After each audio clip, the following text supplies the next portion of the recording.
In the late Cretaceous, 85 million years ago, the heartland of North America was submerged beneath a vast, shallow sea, the Western Interior Seaway.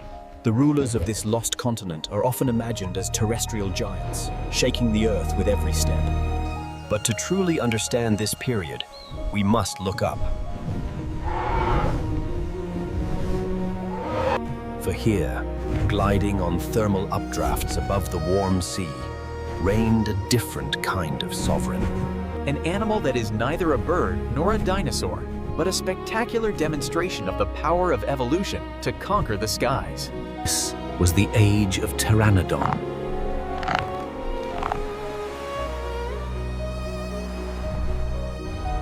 Its very name, Pteranodon, means wing without tooth, and this distinction is critical.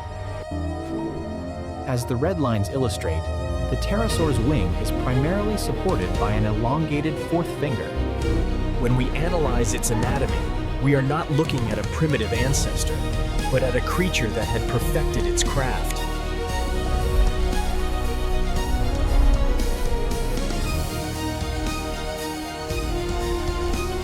Or 23 feet, wider than a modern giraffe is tall. Despite this immense size, its body was a masterpiece of lightweight engineering, suggesting it weighed no more than a large dog. The secret to this paradox lies within its bones. When we examine the fossilized remains, they are not solid structures, but are pneumatized, paper-thin, hollow tubes filled with air sacs connected directly to the respiratory system.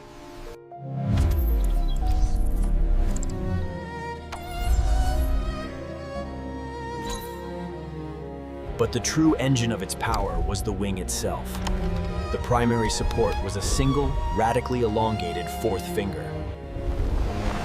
From this incredible digit, a leathery membrane of skin, muscle, and reinforcing fibers. This patagium was not a simple flap of skin. It was a complex, living airfoil, capable of fine adjustments. This anatomy tells us that Pteranodon was not built for constant, powered flapping. its relatively small body suggests that taking off from land or water must have been an explosive, powerful feat. But once airborne, it was a master of energy efficiency.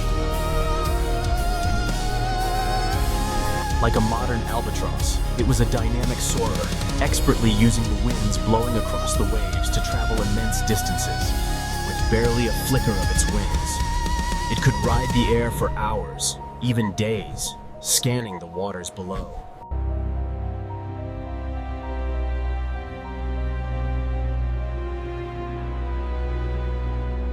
For decades, its purpose has remained a mystery. Was it a rudder for steering? Not sure. Is it a balance with its long beak? Maybe in part. But the most compelling evidence points to its true function: display.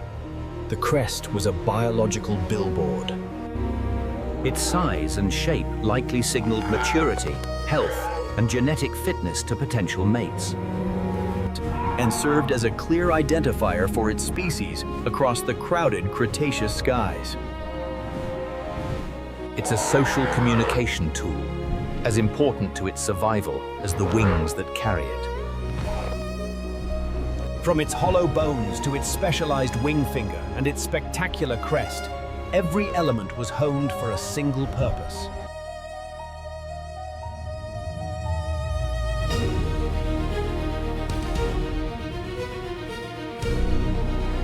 To truly understand Pteranodon, we must follow it from the boundless solitude of the open sky.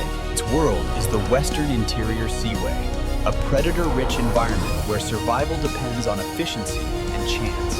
For hours, a male Pteranodon would soar, a mere silhouette against the clouds, its keen eyes scanning the water's surface.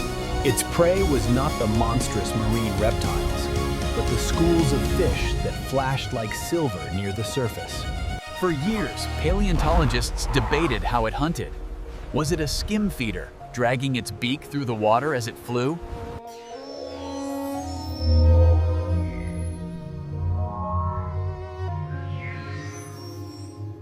Instead, the modern consensus paints a far more dramatic picture. Upon spotting a target, the Pteranodon would fold its wings.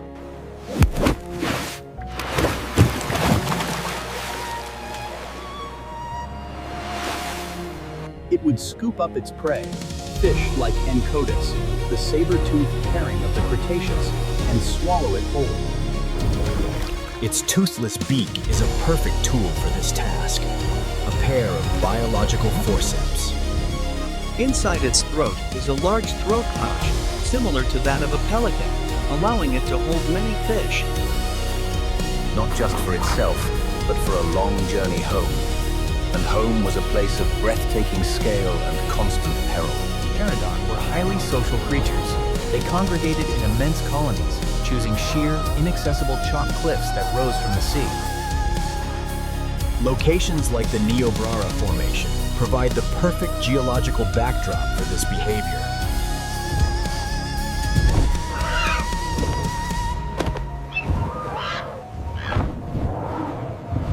The air would have been thick with their calls, a constant cacophony of squawks and cries as they jostled for position.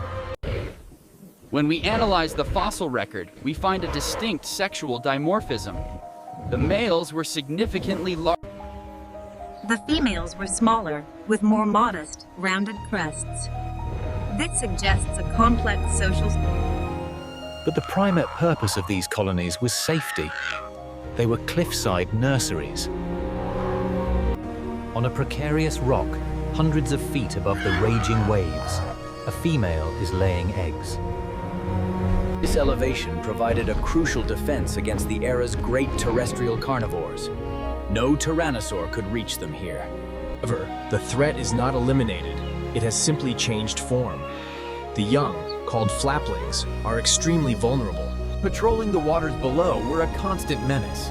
Sharks like Cretoxyrina and agile, mid-sized mosasaurs such as Cladastes. Any flip that falls from the nest immediately sinks into the sea.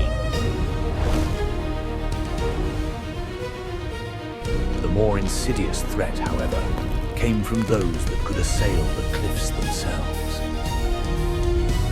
Small, agile predators and scavengers can move up and down treacherous cliffs, searching for priceless protein from an unprotected egg. But the colony's greatest defense was its number and its vigilance. The return of a hunting adult would trigger a wave of sound. This constant noise was not just communication, it was an alarm system. The moment a threat was spotted, the colony would erupt. Adults would take to the air, not to flee, but to mount a coordinated defense. They would dive and harass any intruder, using their sharp, spear-like beaks as formidable weapons. It's a terrifying sight of an aerial swarm, a storm of wings and beaks designed to scare away any predator's wish. For a somersault, life begins on a knife's edge, in a world of dizzying heights and constant threat. Its survival depends entirely on the strength, vigilance, and fierce parental instincts of the giants who dominated the Cretaceous skies. The reign of the pterosaurs, a dynasty that lasted over 150 million years, ended with the same cataclysm. The great inland sea receded, the chalk cliffs eroded, and the skies fell silent. For 66 million years, the story of Pteranodon lay locked away in layers of marine sediment. It wasn't until the bone wars of the late 19th century that its legacy would be unearthed. The paleontologist Othniel Charles Marsh, working in the rich fossil beds of the Niobrara Formation in Kansas, discovered the first remains in 1876. These were the first pterosaur fossils found outside of Europe.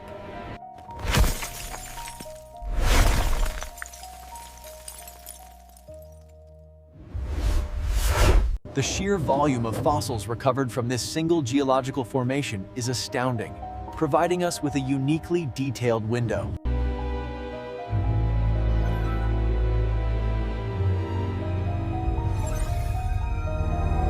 And confirm the stark differences between the large crested males and the smaller females. This fossil wealth is the bedrock of our understanding, Yet it stands in stark contrast to the creature's persistent misrepresentation. The first and most fundamental myth is that Pteranodon was a dinosaur. It was not.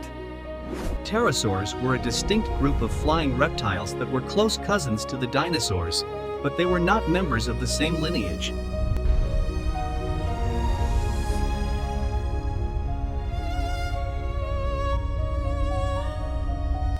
Fossil impressions have revealed that pterosaurs were covered in a dense, hair-like filament called pycnofibers. This will give them a soft, almost furry appearance, which is important for insulation.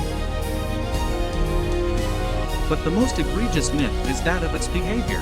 In film, it is almost universally portrayed as a vicious, hyper-aggressive predator. Capable of snatching humans and engaging in brutal combat.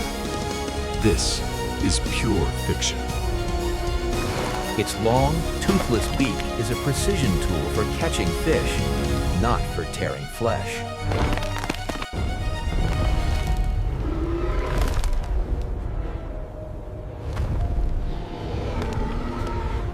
Its legs are slender and best suited for clinging to rocks, not for moving vigorously in shallow water. The cinematic monster is a dramatic invention. The real animal was a specialized, lightweight soarer. A beautiful coastal glider, not a bloodthirst demon in the sky. By looking beyond fiction and examining the evidence etched in stone, we have resurrected the real Pteranodon.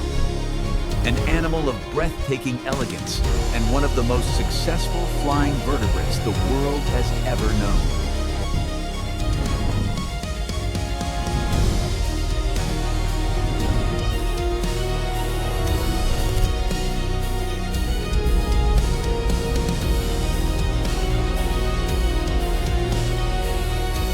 It was not a mindless aggressor, but a master of its environment, an icon of evolutionary ingenuity.